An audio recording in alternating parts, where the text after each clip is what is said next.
اس channel کے ذریعے پیش کیے جانے والے مختلف دینی پروگراموں سے فائدہ اٹھانے کے لیے ہمارے اس چینل کو آپ خود بھی سبسکرائب کر لیں اور نئی ویڈیوز کے نوٹیفیکیشن کے لیے بیل آئیکن کو پریس کر لیں اور ساتھ ساتھ دوسروں کو شیئر کر کے ثواب جاریہ حاصل کریں۔ قدوتنا ومولانا محمدا عبده ورسوله صلى الله تبارك وتعالى عليه وعلى آله وأصحابه وذرياته وأهل بيته وبارك وسلم تسليما كثيرا كثيرا. أما بعد فقد قال الله سبحانه وتعالى: أعوذ بالله من الشيطان الرجيم. بسم الله الرحمن الرحيم. كنتم خير أمة أخرجت للناس تأمرون بالمعروف وتنهون عن المنكر وتؤمنون بالله. صدق الله العظيم. محترم بزرگوں، عزیز بھائیوں،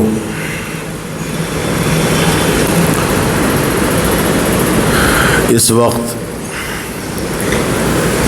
امت مسلمہ پر عجیب قسم کے حالات خود اپنوں کی طرف سے لائے جا رہے ہیں۔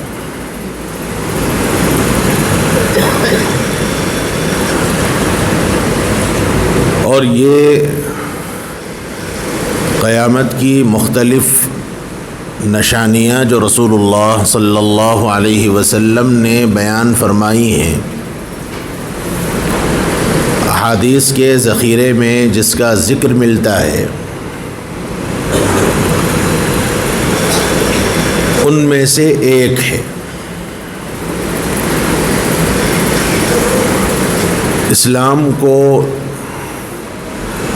اسلام کے ماننے والوں ہی سے زیادہ نقصان ہوگا،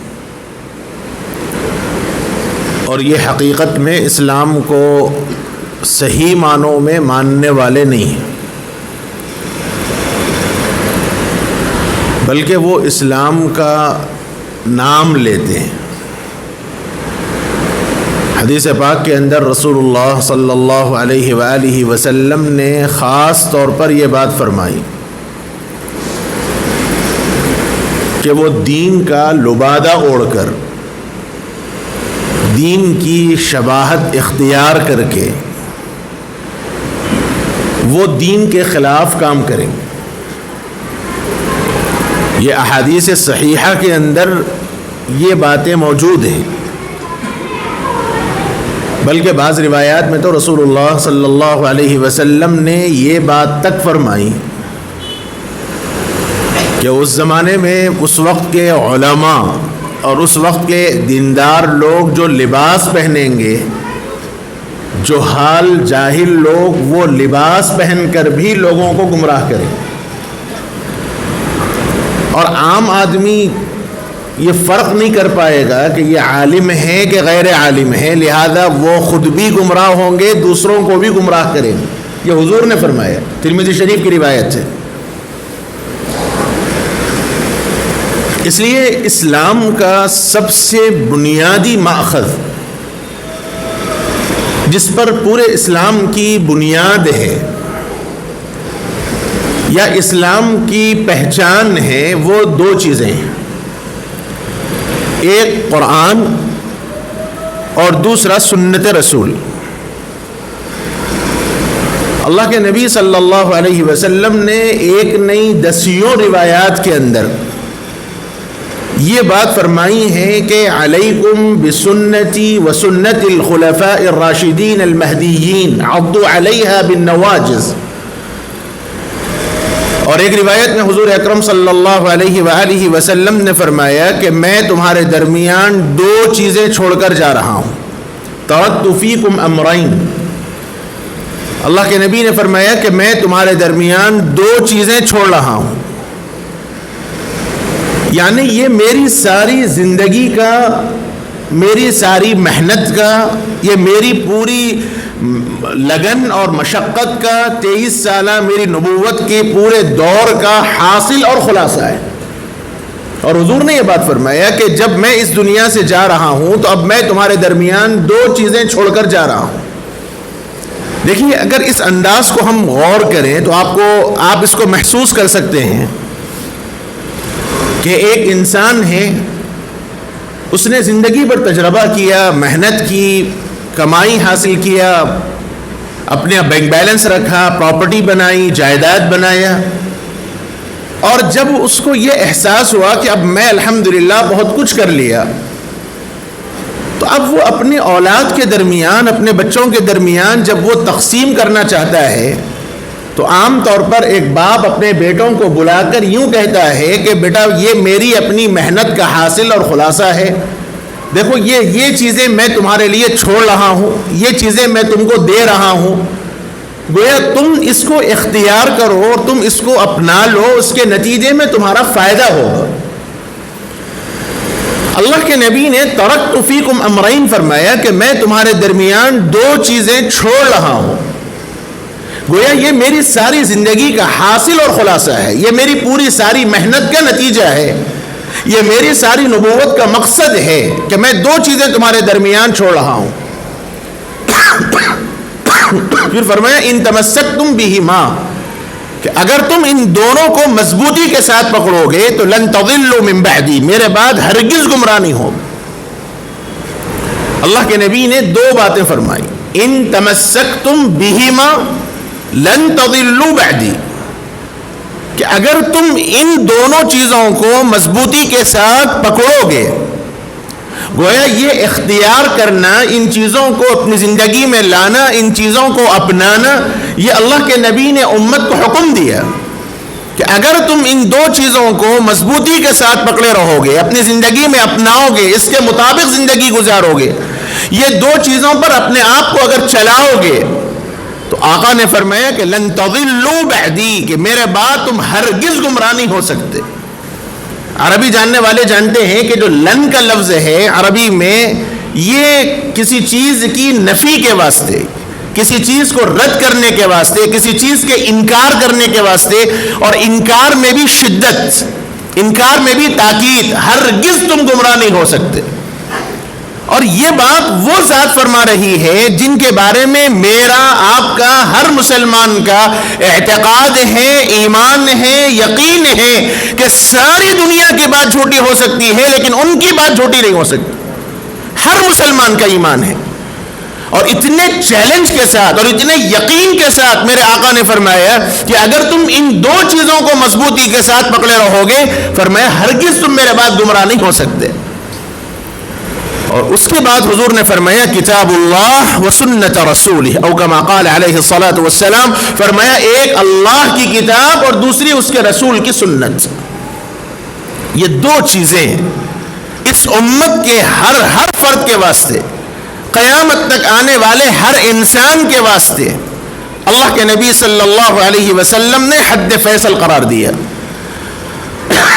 کہ جب کوئی انسان ان دو چیزوں میں سے کسی ایک کو بھی، دونوں چیزوں کو مضبوطی کے ساتھ پکڑے رہے گا اور دونوں میں اگر ڈفرینس کرے گا، دونوں میں فرق کرے گا، تو بھی انسان گمراہ ہوگا.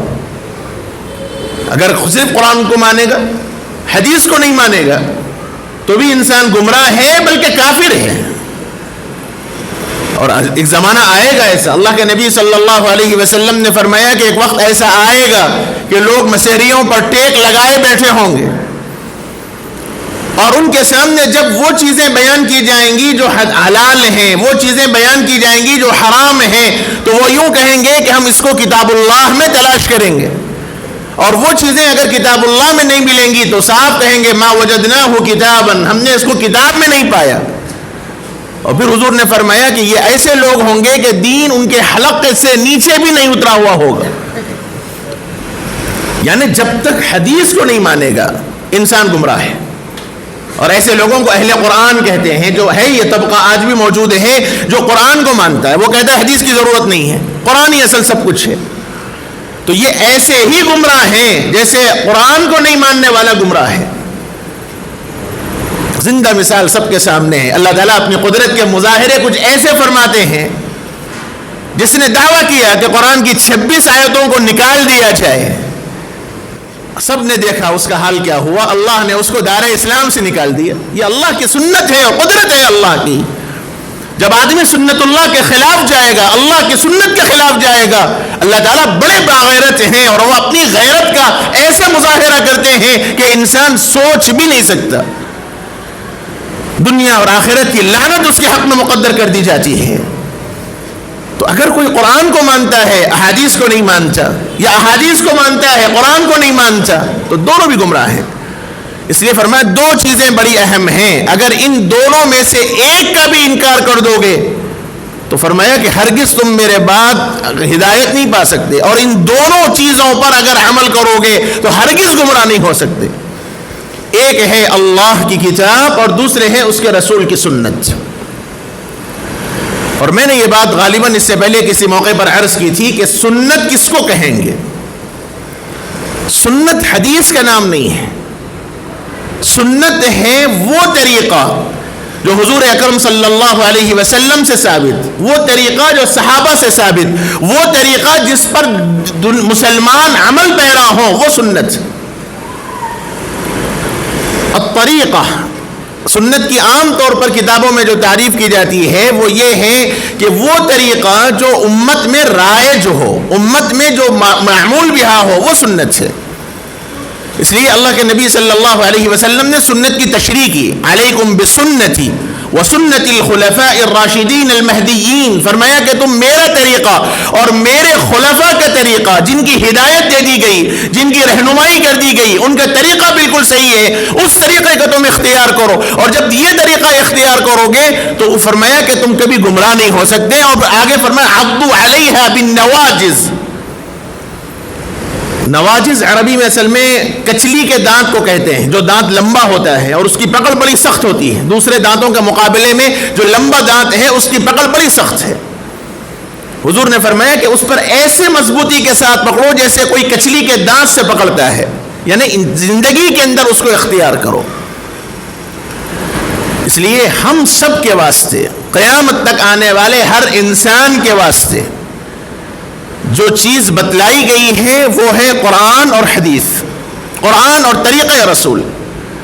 انسان جب اس پر اختیار کرے گا، جب اس پر زندگی گزارے گا، جب اس کو اپنی زندگی کے اندر اپنائے گا، وہ انسان کامیاب ہے۔ اور جو لوگ قرآن اور حدیث کا، قرآن اور سنت کا لبادہ اوڑھ کر، قرآن اور سنت کو ٹارگٹ بنا کر اگر اپنی مرضی اختیار کرنے کی کوشش کریں گے تو پھر ایسے لوگ گمراہ ہیں، ایسے لوگ راہ راست سے ہٹے ہوئے ہیں۔ اور ایک وقت آئے گا ایسا، اللہ کے نبی صلی اللہ علیہ وآلہ وسلم نے یہ پیشن گوئی فرمائی ہے کہ اسلام کو اسلام سے نقصان ہوگا، اسلام کو اسلام کے ظاہری طور پر ماننے والوں سے نقصان ہوگا۔ میرے بھائیوں، اس وقت دو باتیں عرض کرنی ہیں۔ حالانکہ میرا عنوان، میرا موضوع چل رہا تھا معاملے سے متعلق، کاروبار سے متعلق، لیکن اس سے بڑا ایک عجیب مرحلہ، ایک حادثہ اس وقت پیش آیا جس کی طرف اشارہ کرنا بہت ضروری سمجھتا ہوں۔ وہ ہے مملکت عربیہ سعودیہ کی طرف سے دعوت و تبلیغ پر بین لگانا۔ اگر وہ صرف بین لگاتے، وہ صرف یوں کہتے کہ ہمارے مملکت کے اندر اس دعوت و تبلیغ کی جماعت کو کام کرنے کی اجازت نہیں ہے تو ہمیں کوئی مسئلہ نہیں تھا، ہمیں کوئی مسئلہ نہیں تھا، ہر آدمی اپنی مملکت میں آزاد ہے۔ لیکن جو بنیاد، جس بنیاد پر بینڈ لگایا گیا، اس کی وضاحت سارے امت کے ہر فرد کی ذمہ داری ہے۔ باوجود میرا کسی سے اختلاف، یہ مسئلہ صرف ایک دعوت و تبلیغ کا نہیں ہے، یہ مسئلہ صرف ایک جماعت کا نہیں ہے، یہ مسئلہ پوری ملت اسلامیہ کا ہے۔ الزام لگایا گیا ارہاب کا، الزام لگایا گیا دہشت گردی کا، الزام لگایا گیا شرک اور بت پرستی کا، الزام لگایا گیا قبر پرستی کا، اور یہ باتیں باضابطہ سعودیہ کے منبروں سے اعلان کیا گیا، باوجود اس کے کہ باضابطہ انہوں نے صراحت کی ہے، اور ایک اطلاع یہ بھی آئی ہے وزارت الشؤون کی طرف سے، ان کے ٹویٹر پہ ایک بات یہ بھی آئی ہے کہ اس سے مراد دعوت و تبلیغ جو ہندوستان کی نکلی ہوئی جماعت ہے وہ مراد نہیں ہے. یہ ٹویٹر آیا ہے لیکن اس کی تصدیق باضابطہ نہیں ہوئی ہے. لیکن اس کے مقابلے میں اس سے پہلے جو ٹویٹر آیا اور گزشتہ جمعے کے بیانات باضابطہ مسجدوں سے اعلان کیا گیا، اور اس میں باضابطہ دعوت و تبلیغ کا وضاحت کی گئی، اس میں باضابطہ سحروزہ اور عشرہ اور چلے کی وضاحت کی گئی، اور باضابطہ اس کے اندر حضرت مولانا محمد الیاس صاحب رحمۃ اللہ علیہ کا نام لے کر وضاحت کی گئی.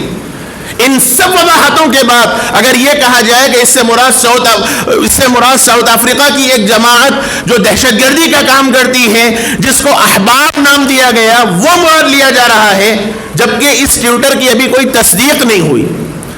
اس لیے یہ بڑی اہم وضاحت کرنا ضروری سمجھتا ہوں کہ جو بنیادی طور پر الزامات لگائے گئے ہیں وہ سراسر غلط ہیں،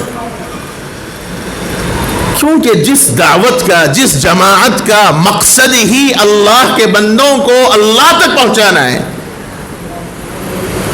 اس جماعت پر دہشت گردی کا الزام لگانا یہ خود ظلم ہے.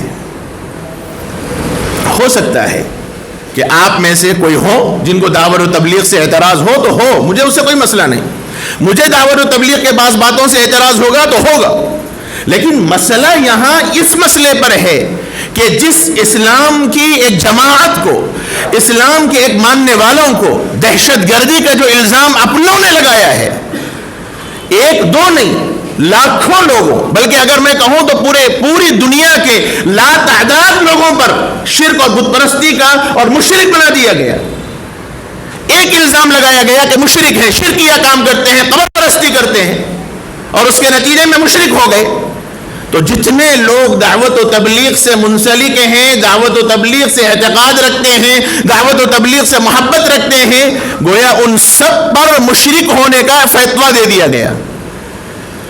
دنیا کے بڑی تعداد کو مشرک اگر قرار دے دیا جائے تو پھر باقی کیا باقی بچ رہا. اس لیے یہ عاجز ایک بات کہتا ہے، ہر امت اسلام کے ہر فرد کی ذمہ داری ہے تحقیق کرنا کہ ہے کیا چیز. میرا، آپ کا، ہم سب کا مسئلہ یہ ہے کہ ہم سنی سنائی بات پہ یقین کر لیتے ہیں. فلاں صاحب نے کہہ دیا بات صحیح ہے، فلاں صاحب نے کہہ دیا بات صحیح ہے، فیصلہ کر لیا. جبکہ قرآن نے صاف یہ اعلان کیا، یا ایھا الذین آمنوا ان جاءکم فاسق بنبأ فتبینوا ان تصیبوا قوما بجہالہ فتصبحوا علی ما فعلتم نادمین. فرمایا کہ ایمان والو، اگر تمہارے پاس کوئی آدمی کوئی بے سند بات لے کر آئے، قرآن نے فاسق کا لفظ استعمال کیا، اگر تمہارے پاس کوئی بے سند بات آ جائے تو تم اس پہ غور و فکر کرو، تم اس کی تحقیق کرو، فتبینوا، تم اس پہ خود تحقیق کرو. کہیں ایسا نہ ہو کہ ان تصیبوا قوما بجہالہ، کہ تم ناواقفی کی حالت میں کسی قوم کو جا پکڑو اور بعد میں تمہیں ندامت ہو. ہمارا مزاج آج یہ بن گیا کہ ایک مرتبہ کی کوئی ہم نے بات سن لی، اس پہ بھروسہ کر لیا، اس پہ اعتقاد کر لیا، تحقیق ہم نہیں کرتے. حالانکہ تحقیق کرنا چاہیے. اس لیے بعض ایسے احباب سے جن سے میری بات ہوتی ہے جو دعوت و تبلیغ کے بہت سخت مخالف ہیں، ٹھیک ہے، آپ کو ہر آدمی کو اپنا حق ہے اختیار رکھنے کا، تو میں ان سے ایک ہی بات کہتا ہوں کہ بھائی آپ صرف سنی سنائی بات پہ بھروسہ مت کیجیے، نہ میرے پہ بھروسہ کیجیے، نہ آپ کسی اور پہ بھروسہ کیجیے. آپ عاقل ہیں، آپ بالغ ہیں، آپ کے اندر عقل ہے، آپ کے اندر شعور ہے، آپ کے اندر اچھے اور برے کو پرکھنے کی تمیز ہے. آپ زیادہ نہیں، صرف 24 گھنٹے ایک دن آپ چلیے، آئیے، بیٹھیے، کیا بتلایا جاتا ہے غور کیجیے، کیا سکھایا جاتا ہے غور کیجیے، کیا باتیں آپ کو بتائی جاتی ہیں اس پہ معلومات کیجیے، اس کے بعد آپ فیصلہ کیجیے. میں منبر رسول پر بیٹھ کر آپ سے بات کہہ رہا ہوں کہ 2 واقعات میرے ساتھ ہوئے ہیں ایسے جن سے میرا مباحثہ ہوا، کئی دنوں تک مباحثہ ہوا. اور باضابطہ جب شرح صدر ہوا ان کو، اور اس کے بعد وہ ایک دن چلے اور جا کر معلوم کر کے آئے، تو مسجد میں بیٹھ کر انہوں نے مجھ سے یہ کہا کہ آج تک خدا کی قسم ہم غلط فہمی میں مبتلا تھے اس کام کے متعلق. جس کام پہ قربانی ہے، جس کام میں اپنا لگانا مقصود ہے، وہاں جان کی قربانی، مال کی قربانی، اپنا سب کچھ دینا پڑتا ہو، جس کام میں توکل علی اللہ، جس کام پہ اللہ پہ یقین، جس کام پہ اللہ سے بننے کا مزاج جو بتلایا جاتا ہے، اس جماعت پر اگر شرک اور بت پرستی کا الزام لگا دیا جائے تو میرے بھائیوں اس سے بڑے ظلم کی بات کوئی اور نہیں ہو سکتی. اور پھر ایسی جگہ سے جو ساری دنیا کے واسطے اسلام کی پہچان ہے، صرف غیر تحقیق کی بنیاد پر، صرف ایک وجوہات کی وجہ سے جو چند لوگوں کی باتیں سامنے آئیں، اس کے نتیجے میں اتنی بڑی بات کہہ دی گئی. قطع نظر اس کے کہ کیا وجوہات ہیں، کیا مسئلہ ہے، مجھے اس پہ بحث نہیں کرنا ہے، لیکن جب تک ان کی طرف سے یہ وضاحتیں نہیں ہوں گی اس وقت تک اس موضوع پر بات کرنا ہر امت کے فرد کی ذمہ داری ہے. یہاں مسئلہ صرف تبلیغ کا، یہاں مسئلہ صرف بریلویوں کا، یہاں مسئلہ فاتحہ کا، یا مسئلہ غیر فاتحہ کا، یا مسئلہ تقلید کا، یا مسئلہ غیر مقلد کا، یہ مسئلہ نہیں ہے. یہاں مسئلہ امت کے ایک کروڑوں بلکہ لا تعداد طبقے پر شرک اور بت پرستی اور قبر پرستی کا جو الزام لگایا گیا، ارہاب اور دہشت گردی کی جو باتیں کہی گئی ہیں، اس کے متعلق بات عرض کرنا ہے. میرے بھائیوں، ایسی قربانیوں کے ایسے واقعات ملتے ہیں. ہزاروں لوگ، جو لوگ بالکل جن کی زندگی واحیات گزر رہی تھی، شرابوں میں لطف تھے، جوا جن کا مقصد تھا، بے حیائی جن کا کام تھا، ایسوں کو اللہ نے محض اپنے کرم اور توفیق سے اور اس کام کی برکت سے اور اس دعوت و تبلیغ کی محنت سے اللہ نے ان کو دیندار اور مسلمان بنایا. اس جماعت پر اس پر الزام لگایا گیا. اس کی تاریخ کو کبھی دیکھیے، اس کی تاریخ کو کبھی پڑھیے. دنیا کی ایک واحد جماعت کہی جا سکتی ہے، اگرچہ کہ اب نہیں کہہ سکتا میں، لیکن اب سے پہلے تک بھی واحد جماعت ہے جس کا کوئی اشتہار نہیں ہوتا، جس کی کوئی اشتہار بازی نہیں کی جاتی. اب نہیں کہہ سکتا. اب تو واٹس ایپ اور فیس بک کا ایسا دور ہے کہ اب یہ چیزیں جماعت میں بھی آ چکی ہیں. لیکن پہلے اگر آپ غور کریں، کوئی اشتہار بازی نہیں، کوئی پمفلیٹ نہیں، کوئی پوسٹرز نہیں، صرف اللہ کے بندوں کو اللہ کی طرف بلایا جاتا ہے، ان کو آسمان کے اوپر کی اور زمین کے نیچے کی باتیں بتلائی جاتی ہیں. اور ایسوں کو اللہ تعالیٰ اگر توفیق دیتا ہے اور ایمان کی طرف ان کو لایا جاتا ہے تو یہ تو کام کا مقصد ہے. یہ تو اللہ نے ہر امت کی ذمہ داری رکھی ہے، امت کے ہر فرد کی ذمہ داری ہے. قرآن نے صاف اعلان کیا، کنتم خیر امۃ اخرجت للناس تأمرون بالمعروف وتنہون عن المنکر وتؤمنون باللہ. اچھائی کا حکم دینا، برائیوں سے روکنا، یہ امت کے ہر فرد کی ذمہ داری ہے. قرآن نے مختص نہیں کیا کہ دعوت و تبلیغ کی ذمہ داری ہے یا فلاں جماعت کی ذمہ داری ہے، علماء کی ذمہ داری ہے. قرآن نے تقسیم نہیں کی، امت کے ہر فرد کی ذمہ داری ہے. اور کام بٹے ہوئے ہیں، امت کا طبقہ کام میں تقسیم ہے. اللہ کے نبی صلی اللہ علیہ وسلم اور صحابہ کی جو تعلیمات ہیں وہ پھیلی ہوئی تھیں، اور اللہ رب العزت نے اس دین کو مختلف شعبوں میں تقسیم کیا. مدارس کے ذریعے اللہ تعالیٰ نے علوم کو محفوظ کیا. مدارس کے اندر وہ دعوت و تبلیغ کے اوپر اس پہ وہ کام نہیں ہوتا. دعوت و تبلیغ کا تعلق عوام سے ہے، مدارس کا تعلق خاص طور پر لوگوں کو فراہم کرنا ہے، اور خانقاہوں کا جو نظام ہے اپنے اخلاق کو درست کرنا ہے. یہی تو تین چیزیں ہیں اسلام کی تعلیم کا حاصل. میرے بھائیوں، اس پہ غور کرنا چاہیے. یہ بات میں اس لیے کہہ رہا ہوں کہ بعض لوگوں کا ایک مزاج ہے، اور خاص طور پر سعودی ریڈنس، ان لوگوں کا ایک خاص مزاج ہے. سعودیہ نے جو کہہ دیا، مملکت عربیہ نے جو کہہ دیا، بس وہ پتھر کی لکیر ہے. دلیل کیا ہے؟ صاحب قرآن وہاں نازل ہوا، انہوں غلط نہیں کہہ سکتے. مدینہ المنورہ کے اندر 30 تھیٹرز بننے کا فیصلہ ہو چکا ہے، وہ غلط نہیں کہیں گے. ریاض کے اندر تھیٹرز بن چکے ہیں، وہ غلط نہیں کہیں گے. یہ مملکت عربیہ سعودیہ کی بات میں کہہ رہا ہوں.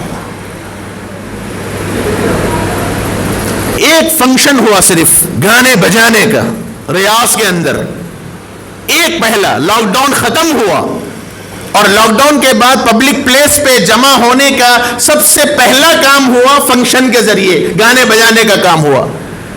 4 لاکھ افراد بغیر ماسک کے وہاں موجود تھے، اور آج بھی مسجد کے اندر کچھ دنوں پہلے تک بھی ماسک کے ساتھ آنا لازم ہے. یہ ہے ان لوگوں کا حال جو یہ کہتے ہیں کہ جن سے غلط نہیں ہوتا.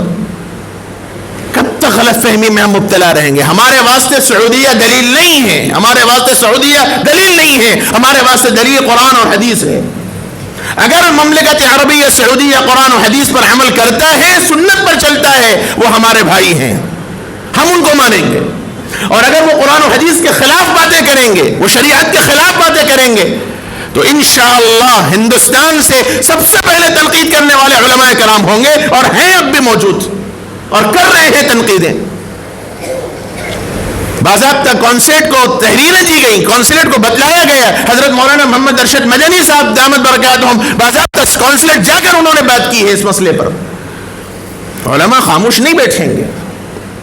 میرے بھائیوں، یہ سوچنا چاہیے سعودیہ ہمارے واسطے دلیل نہیں ہے. اس وقت سعودیہ جس حال پہ جا رہا ہے وہ سوائے مغرب نوازی کے کچھ اور نہیں کہا جا سکتا، سوائے اسلام دشمنوں کو خوش کرنے کے کوئی اور چیز نہیں کہی جا سکتی. اللہ ہی اپنے کرم سے معاف فرما دے، اللہ ہی اپنے کرم سے معاف فرما دے. سوچنا چاہیے، جس کے اصولوں پہ یہ بات لکھی گئی تھی کہ یہاں اسلام پر عمل ہوگا، یہاں اسلامی تعلیمات پر عمل ہوگا، اور اب حال دیکھ لیں. ایسوں کو بلایا گیا صرف اسلام کے نام پر، جس کے اسلام ہونے پر کوئی، جس کے کافر ہونے پر کوئی شک و شبہ نہیں، جس کے گھر میں باضابطہ گنیش کی پوجا کی جاتی ہو، وہ نام کا اگر مسلمان نام رکھ لے تو کیا مسلمان باقی رہے گا؟ صرف ایک فلمی انڈسٹری سے مسلمان آدمی کو بلایا گیا صرف نام کی وجہ سے، اور اس نے مملکت عربیہ کے اندر جا کر اعلان کیا کہ صاحب یہاں میری خواہش ہے کہ فلم بندی کی جائے. جس مملکت سعودیہ نے بدعات کو مٹانے کے واسطے آثار نبی کو ختم کرنے کی کوشش کی ہے، وہاں باضابطہ اس کے ہاتھ کا نشان بنا کر دیوار پہ لگانے کی کوشش کی جا رہی ہے. یہ ہے وہ سعودیہ کا حال. باتیں بہت کچھ ہیں کہنے کی، لیکن میں صرف ایک گزارش آپ سے کہہ رہا ہوں، اور خاص طور پر وہ حضرات سے جو سعودیہ کو اپنا سب کچھ مانتے ہیں. میں ان سے ہاتھ جوڑ کے کہتا ہوں، سعودیہ ہمارے لیے دلیل نہیں ہے. آپ سعودیہ کی تاریخ پڑھیے، آپ کو اندازہ ہوگا سعودیہ کیا ہے. تاریخ پڑھیے پہلے، سعودیہ وجود کہاں سے ہوا، سعودیہ آیا کب سے. میں کھولنا نہیں چاہتا، میں بات کرنا نہیں چاہتا آپ کے سامنے، مجھے اس سے کوئی بحث بھی نہیں ہے. وہ کون ہے، کیا ہے، کہاں سے آئے، مجھے اس سے کوئی بحث نہیں کرنی ہے. میں صرف یہ بات کہہ رہا ہوں کہ بعض لوگ عقیدت میں، اندھی عقیدت میں اتنے مبتلا ہیں کہ وہ جو بھی کر دیں وہ صحیح ہے، جو بھی کر دیں غلط نہیں ہو سکتا. دلیل یہ ہے کہ صاحب قرآن و حدیث وہاں نازل ہوا، قرآن و حدیث وہاں نازل ہوا. میرے آقا نے فرمایا، ترمذی شریف اٹھا کے دیکھ لیجئے، حضور نے فرمایا کہ اسلام کا لبادہ اوڑھ کر اسلام کے خلاف باتیں کہیں گے. دلیل زندہ سامنے موجود ہے. اس لیے سعودیہ کو فالو مت کیجیے، قرآن اور حدیث کو فالو کیجیے، قرآن اور سنت کو فالو کیجیے. سعودیہ اگر قرآن و حدیث پہ عمل کرتا ہے بالکل ہمارے سر آنکھوں پر ہے، اور اگر وہ قرآن و حدیث کے خلاف کا بات کریں گے اور کر رہے ہیں تو تنقیدیں برابر ہوں گی اور ہوتی رہیں گی انشاءاللہ. اس لیے میرے بھائیوں، اس وقت حالانکہ میرا یہ موضوع نہیں ہے، 20-22 سال مجھے اس مسجد میں ہو گئے الحمدللہ، میں نے آج تک کسی جماعت کے متعلق کبھی کوئی بات نہیں کی، نہ میرا وہ موضوع ہے. مجھے معلوم ہے ہر طبقہ یہاں آتا ہے، لیکن اس موضوع پر مجھے اس وقت بات کرنے کی صرف اس لیے ضرورت پڑی کہ یہ مسئلہ صرف ایک جماعت دعوت و تبلیغ کا نہیں رہا، یہ مسئلہ پوری ملت اسلامیہ کا ہے، یہ مسئلہ پوروں کا ہے. ان کو کوئی حق نہیں ہوتا کہ وہ بلا تحقیق امت کے ایک بڑے طبقے پر مشرک اور کفر کا فتویٰ لگا دیں. جب تک تحقیق سے کوئی بات ثابت نہ ہو اس وقت تک فیصلہ نہیں کیا جا سکتا. میں آپ کو بتلاؤں کہ علماء کس قدر باریکی کہتے ہیں شریعت کی باتوں میں. جب تک علانیہ طور پر صراحت کے ساتھ دلائل کے ساتھ کسی کے کفر اور شرک کا فیصلہ جب تک چیزیں سامنے نہ آئیں اس وقت تک کفر کا فتویٰ نہیں دیا جاتا. بلکہ فقہ کے اصولوں میں سے حتی الامکان جہاں تک ممکن ہو سکے ایک مسلمان آدمی کو کفر سے بچانا چاہیے, ایک مسلمان آدمی کو شرک سے بچانا چاہیے. اس کی بات اگر اسلام کے خلاف ہو رہی ہے تو جہاں تک ہو سکے تعویل کرنی چاہیے. یہ اسلامی اصولوں میں سے ہے. یہاں تو ہمارا مسئلہ یہ ہے کہ منبر بیٹھے انہیں کافر, وہاں بیٹھا انہیں مشرک, انہیں بیٹھا انہیں کافر. ہم لوگوں کا مزاج تو آج کل یہ بن چکا ہے, فتوے صادر کرنا, فیصلے کر دینا, اور خاص طور پر شرک اور بت پرستی کے فیصلے کرنا تو آج کل بڑا آسان ہو گیا. اس کو انہیں کافر کر دیا جائے, انہیں کافر ہو گیا, انہیں مشرک ہو گیا, انہیں بدعتی ہو گیا. ہمارے فیصلے تو آج کل ایسے ہو گئے. اور ہمارا معاملہ ایسا ہے کہ جو توحید پرست ہیں وہ بدعت کا لفظ بولنا نہیں آتا, فیصلہ کرتے بدعتی. اور وہ جو فاتحہ درود والے ہیں وہ ان لوگوں کو کافر اور مشرک کہتے ہیں. کیا کفر اتنا آسان ہے؟ کیا شرک اتنا آسان ہے؟ کیا نبی کی دعوت اسی لیے ہوئی؟ کیا نبی اسی کام کے لیے دنیا میں بھیجے گئے؟ حتی الامکان میرے بھائیوں یہ فیصلہ عوام کا نہیں ہے. میں ہاتھ جوڑ کے کہتا ہوں کفر کا شرک کا فیصلہ صادر کرنا عوام کا کام نہیں ہے, یہ کام علماء کا ہے. یہ ان لوگوں کا کام ہے جن کی زندگیاں قرآن و حدیث میں لگی ہوئی ہیں, جن کی زندگیاں جن کی صبح اور شام کتابوں میں لگی ہوئی ہے. یہ فیصلے صادر کرنا ان کا کام ہے, یہ ہمارا کام نہیں ہے. صرف میں آپ کو ایک موٹی مثال دوں, صرف ایک مسئلہ. کل رات میں تقریباً 40-45 مفتیان کرام کی ایک میٹنگ ہوئی, صرف ایک مسئلہ چلا. 8:30 بجے سے ہم لوگ بیٹھے, رات 1:45 بج گئے صرف ایک مسئلے پر. اس پہ بھی حل نہیں ہو سکا مسئلہ, کوئی فیصلہ نہیں ہو سکا. دلائل ہر ایک کے سامنے آتے رہے. 8:30 بجے سے ہماری بیٹھک شروع ہوئی, مسئلے پہ بحث ہوئی, 1:45 بج گئے رات کا, لیکن فیصلہ اب تک بھی نہیں ہو سکا کہ اس مسئلے میں صحیح بات کیا ہے. دلائل دونوں طرف ہے. علماء اتنی آسانی سے فیصلہ نہیں کرتے, دلائل کی روشنی میں بات کرنی پڑتی ہے. اس کے بعد کوئی ایک موقف سامنے آتا ہے. اب یہاں تو مسئلہ یہ ہے کہ صوفوں پہ بیٹھ کے کفر اور بت پرستی کے فیصلے ہونے لگے ہیں. اللہ کے واسطے میرے بھائیوں میں ہاتھ جوڑ کر عرض کرتا ہوں, بہت حالات سنگین ہیں, بہت مسائل ہیں. ان نزاکتوں کو ہمیں سمجھنے کی ضرورت ہے. کام کی حقیقت کو سمجھیے. دعوت و تبلیغ کی حقیقت کیا ہے؟ ایک دن اپنی زندگی کا نکالیے, ایک دن صرف. وقت ہے تو آپ 3 دن لگائیے. آپ کو معلوم ہوگا کہ اس میں بتلایا کیا جاتا ہے, اس میں سکھایا کیا جاتا ہے, اس میں معلومات کیا فراہم کی جاتی ہیں, اس میں کون سی بت پرستی سکھائی جاتی ہے, اس میں کون سی قبر پرستی سکھائی جاتی ہے, اس میں کون سی دہشت گردی کی تعلیم دی جاتی ہے. آپ کو معلوم ہوگا اس میں کیا ہوتا ہے. کبھی آئیے تو صحیح, کبھی معلوم تو کیجئے بیٹھ کر. اس لیے فتوے اور فیصلے صادر کرنے کے بجائے تحقیق کیجئے. اللہ نے آپ کو بھی عقل دی ہے, آپ کو بھی شعور دیا ہے, آپ کو بھی سمجھ دی ہے, بات سمجھنا آسان ہوگا. اور بنیادی چیز اصل یہی ہے کہ ہم دین سے مانوس ہوں, ہم اسلامی تعلیمات سے مانوس ہوں, ہم اسلامی تعلیمات کو اپنی زندگیوں کے اندر اپنائیں. اس وقت تک ہم صحیح معنوں میں کامیاب نہیں ہو سکتے. آج ہم اپنی زندگیوں میں مگن ہو گئے, صبح سے شام تک کاروبار میں, مصروفیات میں, ملازمت میں, زندگی کے جھمیلوں میں ہم اتنے پڑ گئے کہ ہمیں قرآن اور حدیث کو سیکھنے کے لیے وقت نکالنا بظاہر مشکل ہے. تو دین کہاں سے آئے گا؟ اس لیے میرے بھائیوں ضرورت ہے تھوڑا سا وقت نکالیے اپنی زندگی کا. یہ بھی اپنا فرض سمجھیے. جیسے اور کاموں کے واسطے آپ کے پاس وقت ہے, کچھ قرآن اور حدیث کو سیکھنا بھی آپ کی ذمہ داری ہے. تھوڑا وقت نکالیے, اپنی مسجد کے علماء کو, اپنی مسجد کے ائمہ کو, اپنی مسجد کے مؤذنین کو آپ پابند کیجئے. ان سے گزارش کیجئے کہ میں اپنے کاروبار سے فارغ ہو کر, میں اپنی مصروفیات سے فارغ ہو کر آدھا گھنٹہ آپ کو دے سکتا ہوں. اللہ کے واسطے, اللہ کے نبی کے واسطے میرے کو آپ دین سکھا دیجئے. آدھے گھنٹے میں میرے کو آپ قرآن سکھا دیجئے. یہ تو فرض ہے, کوشش کیجئے. علماء تو گھر گھر جا رہے ہیں, ائمہ اور مؤذنین تو علماء اور حفاظ تو گھر گھر جا جا کر سکھا رہے ہیں. اس وقت ہمارے بڑے اکابر علماء ہمیں اس بات کی نصیحت کر رہے ہیں کہ اب تک دین کی خودداری یہ تھی کہ آپ مت جائیے, لوگ آپ کے پاس آئیں تو سکھائیے.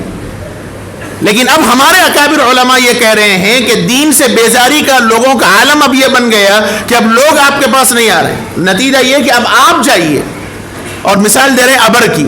اب تک کنویں کی مثال تھی کہ کنویں کے پاس پیاسا آئے گا, اور جس لوگ پیاس ہوگی وہ کنویں کے پاس جا کے پانی پیے گا. اب ہمارے اکابر علماء ہم چھوٹوں کو اس بات کی نصیحت کر رہے ہیں کہ اب آپ ابر بنیے اور ہر گھر گھر جا کر سیراب کیجیے. اس وقت یہ ضرورت ہے اور چل رہی ہے کوششیں علماء کی. لیکن آپ کا بھی فرض ہے مختلف جگہوں پر جہاں تعلیم بالغان کا نظام قائم ہے بہت سی جگہوں پر ہے, وہاں جائیے, وہاں سیکھیے. آدھا گھنٹہ 1 گھنٹہ آپ اپنی سہولت سے وقت دیجئے, کچھ قرآن سیکھیے, کچھ احادیث سیکھیے, کچھ تجوید سیکھیے. ہم اتنے بڑے ہو جا رہے ہیں, اللہ معاف کرے, مجھے تھوڑی سخت کلامی پہ معافی چاہتا ہوں, قبر پہ پاؤں لٹک رہے ہیں, داڑیاں ہماری سفید ہو چلی ہیں, لیکن ہمیں قرآن تجوید سے پڑھنا نہیں آتا. کیا منہ دکھائیں گے اللہ کو, کیا منہ دکھائیں گے آقا کو, کیا منہ سے ہم شفاعت کے طلبگار ہوں گے, اور کیا منہ سے آقا کے حوض کوثر کا پیالہ مانگیں گے. میرے بھائیوں, کچھ ہمیں بھی تڑپ ہونی چاہیے, کچھ ہمیں بھی ہونا چاہیے, کچھ احساس ہمیں ہونا چاہیے. سب سے زیادہ بے احساسی اگر ہمارے اندر ہے تو دین سے متعلق ہے. دنیا کا ہر کام میں صحیح کر رہا ہوں, لیکن دین سے متعلق لاپرواہ اور غافل ہوں. اس لیے اس جانب توجہ کی ضرورت ہے. اللہ کرے مجھے اور آپ کو حق تعالیٰ اپنے کرم سے جو باتیں کہی گئی ہیں اس پہ عمل کی توفیق نصیب فرمائے. اے اللہ اپنے کرم سے اسلام اور مسلمانوں پر آنے والے حالات پر رحم و کرم کا معاملہ فرما. اے اللہ اپنوں کو توفیق نصیب فرما, غیروں کو یا اللہ اسلام کی ہدایت سے مالا مال فرما.